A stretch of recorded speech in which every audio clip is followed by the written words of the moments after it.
Hello guys, welcome back to my channel Shraddha's kitchen.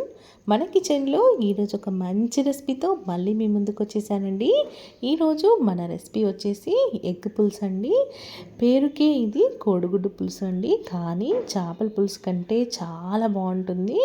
అద్భుతమైన taste అండి. చిక్కటి గ్రేవీతో చాలా చాలా బాగుంటుందండి ఈ కర్రీ. నేనైతే ఎగ్ని ఫ్రై చేసి పులుసు పెట్టానండి. చాలా బాగుంటుంది. తప్పకుండా ఈ వీడియోని ఎక్కడ స్కిప్ చేయకుండా చూడండి. నేను లాంగ్ వీడియోలో పోస్ట్ చేస్తాను, తప్పకుండా కింద లింక్ డిస్క్రిప్షన్లో ఇస్తానండి. ఈ వీడియోని పూర్తిగా చూసేసి మీకు నచ్చినట్టయితే లైక్ చేసి షేర్ చేసి కామెంట్ చేయండి. చూసారా మన ఎగ్ ఎలా ఉందో, పైన క్రిస్పీగా లోపల చాలా సాఫ్ట్గా చాలా చాలా బాగుంటుందండి. ఎగ్ ఫ్రై చేసి ఇలా పులుసు పెట్టుకున్నారంటే కమ్మగా ఉంటుందండి. ఈ చలికాలంలో ఇలా వేడివేడి అన్నంలో ఇలా ఎగ్ పులుసు వేసుకొని తిన్నారంటే సూపర్ అండి. ఇంకా అలా వెళ్ళిపోతూనే ఉంటుంది తింటూ ఉంటే. చాలా చాలా బాగుంటుంది. మీరు కూడా తప్పకుండా ట్రై చేసి ఈ రెసిపీ మీకు ఎలా అనిపించిందో కూడా నాకు కామెంట్ రూపంలో తెలియచేయండి.